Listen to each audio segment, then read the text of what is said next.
नमस्कार दोस्तों, मैं आपके अपने YouTube चैनल राजस्थान री बातें पर आपका हार्दिक स्वागत करता हूं। आज हम बात करेंगे राजस्थान के इतिहास की। इतिहास को 3 भागों में विभाजित करके पढ़ा जाता है। एक है प्राचीन इतिहास, एक है मध्यकालीन इतिहास और एक क्या है, आधुनिक इतिहास। ठीक है, इन तीनों में से सबसे ज़्यादा क्वेश्चन किस में से आते हैं? आधुनिक इतिहास में से आएंगे। और हम बात ये आधुनिक इतिहास की करेंगे। तो आधुनिक इतिहास में हमारे टॉपिक कौन से लगते हैं? पहला टॉपिक लगता है हमारे आंदोलन। आंदोलनों में प्रमुख 4 आंदोलन है हमारे। एक तो 1857 की क्रांति या जिसको बोलते हैं स्वतंत्रता आंदोलन। इसके अलावा है किसान आंदोलन और जनजातीय आंदोलन और प्रजामंडल आंदोलन। इन चारों आंदोलनों की बात हो जाती है तो फिर हम बात करेंगे 19वीं 20वीं सदी में सामाजिक और राजनीतिक जनजागरण का क्या क्या कार्य हुआ। इसके बाद हम बात करेंगे प्रमुख व्यक्तित्व कौन थे, उनने क्या क्या योगदान दिया, उनकी बात करेंगे। उसके बाद हम बात करेंगे राजस्थान के एकीकरण की। ये इतने टॉपिक पढ़ने के बाद हमारा आधुनिक इतिहास का सिलेबस पूरा हो जाएगा। तो हम पहले टॉपिक से शुरुआत करते हैं। हमारा पहला टॉपिक है स्वतंत्रता आंदोलन और 1857 की क्रांति। 1857 की क्रांति से पहले हम थोड़ा पीछे से बात करेंगे कि आंदोलन का कारण क्या क्या रहे, आंदोलन क्यों करना पड़ा, क्या दिक्कत आ गई थी, उसकी बात करेंगे। तो उससे पहले हमें समझना पड़ेगा कि राजस्थान में मराठाओं का प्रवेश कब हुआ और उन्होंने क्या क्या किया और क्या घटना घटी। तो राजस्थान में मराठा का प्रवेश देखते हैं। तो सबसे पहले मराठा कहाँ आए थे? मेवाड़ रियासत में आए थे। और मेवाड़ रियासत में कब आए? 1711 ईस्वी में आए थे। 1711 ईस्वी में आए। मेवाड़ में उस समय गोहिल राजवंश का शासन था, तो वहाँ टिक नहीं पाए और वो वापस चले गए। फिर उसने क्या किया कि राजस्थान की स्थिति को जांचने के लिए एक राधाबाई नाम की महिला थी, उसको तीर्थयात्री बनाकर राजस्थान भेजा कि आप जांच करो राजस्थान में क्या स्थिति चल रही है, क्या क्या चल रहा है। ठीक है, फिर समय बीतता गया। सन आया 1734 का। 1734 में क्या हो गया, हमारे बूंदी में विवाद हो गया। बूंदी में विवाद क्या हुआ? बूंदी का शासक उस समय था बुद्ध सिंह आड़ा। ठीक है, बुद्ध सिंह आड़ा था। बुद्ध सिंह आड़ा की एक रानी थी जिसका नाम था अमरी कंवर। अमरी कंवर कौन थी? सवाई जय सिंह की बहन थी। ठीक है, फिर बुद्ध सिंह आड़ा और अमरी कंवर के बीच क्या हो गया, विवाद हो गया। ठीक है, तो इनका एक पुत्र था भवानी सिंह और एक पुत्र था उमेद सिंह। ये भवानी सिंह था ना, ये अमरी कंवर का ही पुत्र था और इनके बीच विवाद हो गया लेकर। तो फिर जय सिंह यही चाहता था कि बूंदी में मुझे विवाद हो और उसके बाद हमें कोई हस्तक्षेप करूं, क्योंकि स्वयं जय सिंह की एक पुत्री थी कृष्णा कंवर, उसका विवाह दलेल सिंह आड़ा से हो रखा था। और दलेल सिंह आड़ा बूंदी में एक करवड़ नाम की ठिकाना था, उसका सामंत था। तो विवाद होने के बाद क्या किया, जय सिंह आया और बुद्ध सिंह आड़ा और भवानी सिंह को क्या कर दिया, मार दिया। और उसके स्थान पर किसको शासक बना दिया? दलेल सिंह को शासक बना दिया। दलेल सिंह को शासक बनाया तो अमरी कंवर ने इसका विरोध किया कि भवानी सिंह और बुद्ध सिंह को मार दिया, आपने दलेल सिंह को शासक क्यों बनाया, बुद्ध सिंह को, उमेद सिंह को शासक बनाओ। तो फिर क्या हुआ, सवाई जय सिंह ने बुद्ध सिंह आड़ा और भवानी सिंह की क्या कर दी, हत्या कर दी। और उमेद सिंह के शासक बनाना चाहिए था, उमेद सिंह को शासक नहीं बनाया, उसके स्थान पर किसको शासक बना दिया? दलेल सिंह को शासक बना दिया। फिर अमरी कंवर ने क्या किया कि उमेद सिंह को शासक बनाओ। अमरी कंवर ने उमेद सिंह को राजा बनाने हेतु उस समय मराठाओं का मुख्य आदमी कौन था? मल्लेराव होलकर था। उसको राखी भेज दी कि ये सवाई जय सिंह उमेद सिंह को शासक नहीं बना रहा है, दलेल सिंह को शासक बना दिया। तो मराठा ने जो आए और उन्होंने क्या किया, सवाई जय सिंह को पराजित किया और बूंदी का शासक किसे बना दिया? उमेद सिंह को शासक बना दिया। इस प्रकार मराठाओं का हमारा राजस्थान में प्रवेश हो गया।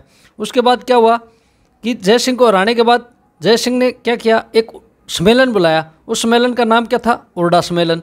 उर्डा सम्मेलन बुलाया कब? 17 जुलाई 1734 को बुलाया। स्थान कहाँ रखा उर्डा सम्मेलन का? भीलवाड़ा में रखा। इसका कर्णधार या सूत्रधार कौन था कि बुलाने वाला कौन था? तो सवाई जय सिंह था। सवाई जय सिंह, उस समय पता था सवाई जय सिंह को कि सारे राजपूत अपना कहना नहीं मानेंगे, तो उन्होंने क्या किया, अध्यक्ष किसको बना दिया? उस समय मेवाड़ की अच्छी चलती थी, तो मेवाड़ के महाराणा जगत सिंह को क्या किया, ओरडा सम्मेलन का अध्यक्ष बना दिया। ये अध्यक्ष में इस सम्मेलन में कौन कौन से राजा आए उनकी बात करते हैं। तो बीकानेर से कौन आया? जोरावर सिंह आया। किशनगढ़ से कौन आया? राज सिंह आया। नागौर से कौन आया? भगत सिंह आया। कोटा से कौन आया? दुर्जन साल आया। जोधपुर से अभय सिंह आया और करौली से गोपाल सिंह आया। बूंदी से दलेल सिंह आया। ये सारे राजा इकट्ठे हुए, लेकिन इनका उद्देश्य क्या था हुरडा सम्मेलन बुलाने का? कि मराठों के विरुद्ध राजपूत प्रशासकों को एक संगठित करना है, एक जगह होकर लड़ना है उनसे, मराठों से। लेकिन ऐसा होगा क्या? नहीं होगा। इनका परिणाम क्या रहा? असफल रहे। सारे इकट्ठे नहीं हुए तो ये क्या रहे? असफल रहे। हुरडा सम्मेलन के पश्चात मराठों ने क्या किया? राजपूत राजाओं से चौथ कर की वसूली की। चौथ वसूलना प्रारंभ कर दिया। पूरा अधिकार जमा लिया था। मराठों ने अपना मुख्य केंद्र किसको बना लिया था? अजमेर को बना लिया था। और क्या किया? इस प्रकार मराठों ने राजस्थान राजाओं को परेशान करना प्रारंभ कर दिया। परेशान होकर राजाओं ने क्या किया? ईस्ट इंडिया कंपनी के साथ संधियाँ की। संधियाँ कितने प्रकार की? 2 संधियाँ की। एक संधि का नाम है सहायक संधि, एक संधि का नाम है आश्रित या आश्रित पार्थक्य की संधि या अधीनस्थ संधि की। ठीक है, फिर हम इन संधियों की बात करते हैं। कौन सी संधि किसने की, सर्वप्रथम किसने की, अंत में किसने की? ठीक है, पहली संधि का नाम है सहायक संधि। आपको पूछ ले सहायक संधि का जनक कौन है? तो सहायक संधि का जनक था लॉर्ड वेलेस्ली। कब से प्रारंभ की? 1798 में। लेकिन राजस्थान में इस संधि की शुरुआत कब की? 1803 में। संधि पर हस्ताक्षर करने वाला अंग्रेज अधिकारी कौन था? कि राजा से बात की और हस्ताक्षर कर दिया, वो अधिकारी कौन था? लॉर्ड लेक था। संधियाँ करने वाली रियासत कौन सी थी? कौन सी रियासत थी? कब संधि की और उसका शासक कौन था? सबसे पहले हमारे भरतपुर ने संधि की थी। भरतपुर का शासक कौन था? रणजीत सिंह था। कब की थी? 1803 में की। फिर उन्होंने संधि को तोड़ दिया और दोबारा कब की? 1805 में की। तो आपको पूछे अंग्रेजों के साथ या ईस्ट इंडिया कंपनी के साथ संधि करने वाली प्रथम रियासत कौन थी? भरतपुर थी। और भरतपुर का शासक कौन था? रणजीत सिंह था। दूसरी संधि किसने की? अलवर ने की। अलवर का शासक कौन था? बख्तावर सिंह था। और कब की? 1803 में की। अलवर और भरतपुर ने संधियाँ कब की? 1803 में की थी।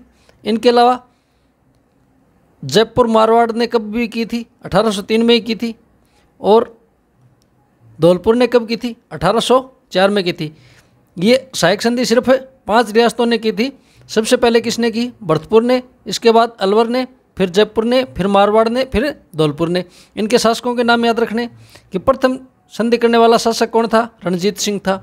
फिर अलवर का पूछे कौन शासक था? बख्तावर सिंह था। फिर आपको पूछ ले कि सर्वप्रथम रक्षात्मक संधि कौन सी रियासत ने की? तो अलवर ने की, क्योंकि अलवर वालों ने 11 शर्तें रखी, उसके बाद संधि की थी। फिर पूछ ले जयपुर का शासक कौन था 1803 के समय, या किसने संधि की थी? तो जगत सिंह था। मारवाड़ का कौन सा? मान सिंह राठौड़ था। और धौलपुर का पूछे तो कौन था? कीर्ति सिंह था। इन्होंने 5 रियासतों ने 1803 और 4 में संधियाँ कर ली थी। इसके बाद हम बात करते हैं हमारी दूसरी संधि की। हमारी दूसरी संधि कौन सी थी?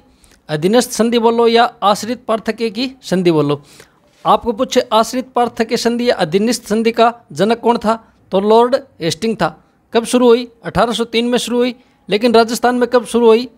1817 में हुई। संधियों के लिए बातचीत करने वाला अधिकारी तो कौन था? कर्नल जेम्स टोड था। फिर आपको पूछ ले संधियों पर हस्ताक्षर करने वाला अधिकारी कौन था? चार्ल्स मेटकॉप था। लेकिन 3 रियासतें डूंगरपुर, बांसवाड़ा और प्रतापगढ़, इन 3 रियासतों के साथ हस्ताक्षर किसने किया था? जॉन मेलकम ने किया था।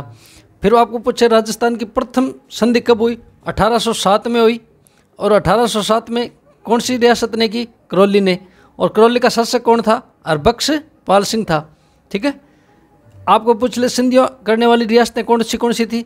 तो 1817 में 3 रियासतों ने की, करौली ने, कोटा ने और टोंक ने।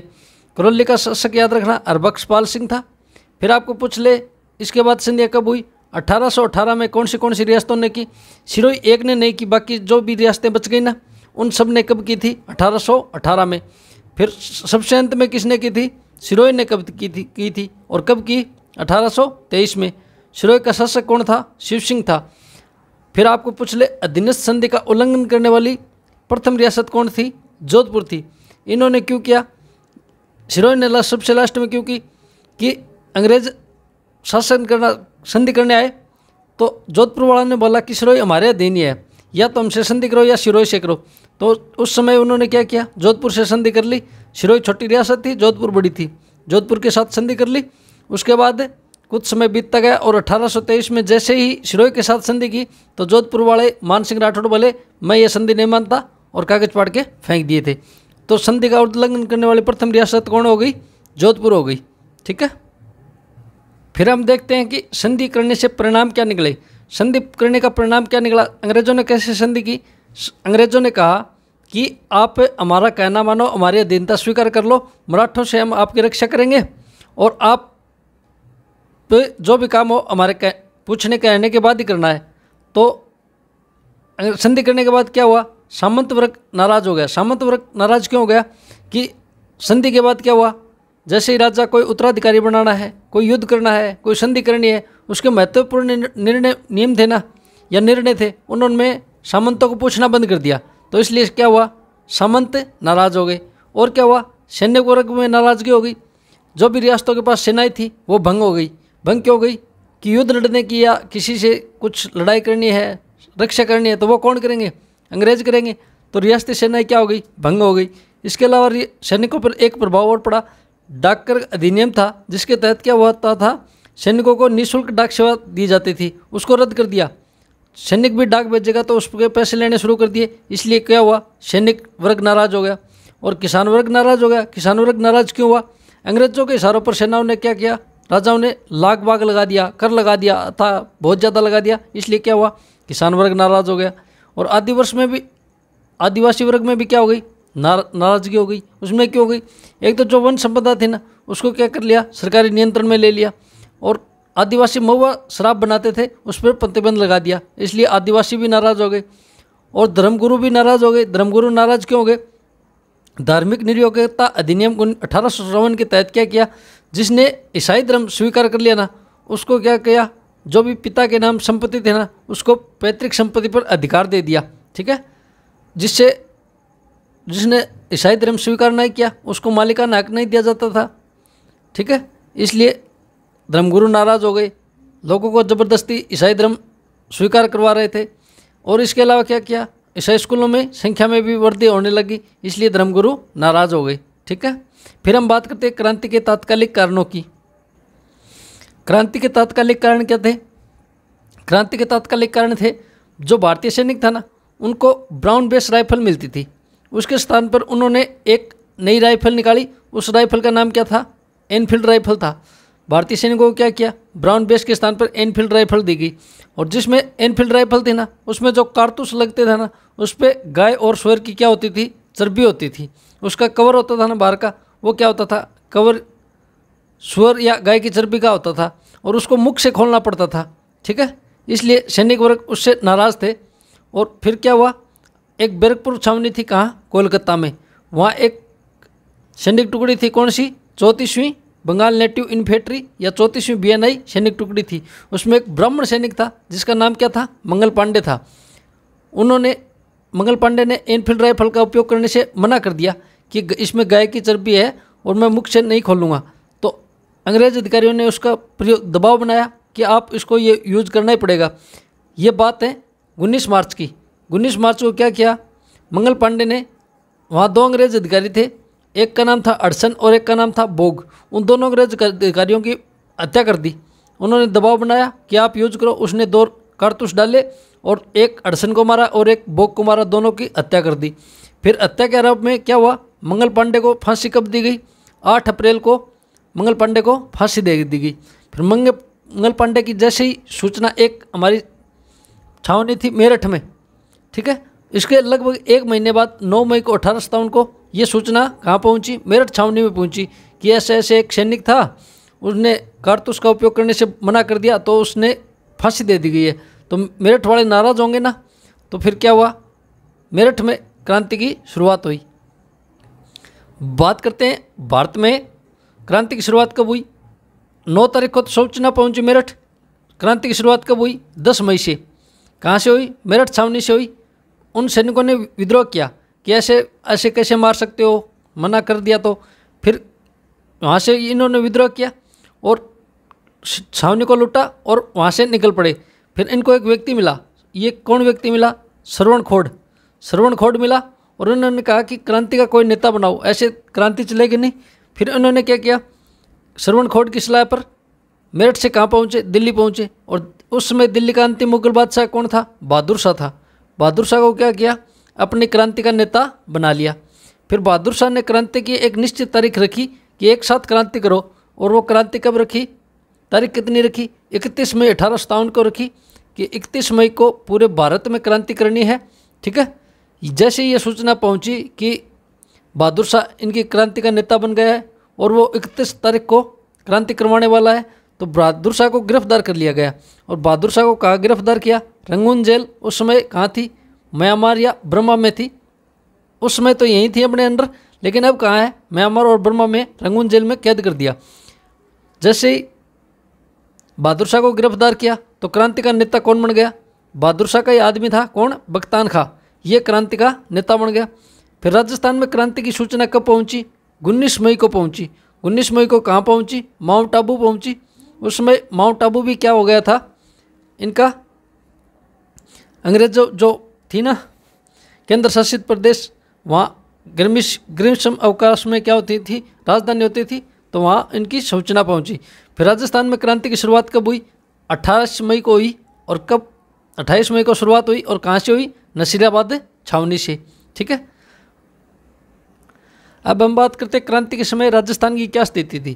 क्रांति के समय राजस्थान में कुल 19 रियासतें थी, 3 ठिकाने थे और एक क्या था, राजपुताना रेजिडेंसी बोलो या केंद्र शासित प्रदेश बोलो। राजपुताना रेजिडेंसी कहाँ थी, अजमेर में थी, जिसकी स्थापना कब हुई थी, 1832 में हुई। और 1832 के बाद 1845 में क्या किया, अस्थायी मुख्यालय कहाँ बना दिया, माउंट आबू में बना दिया।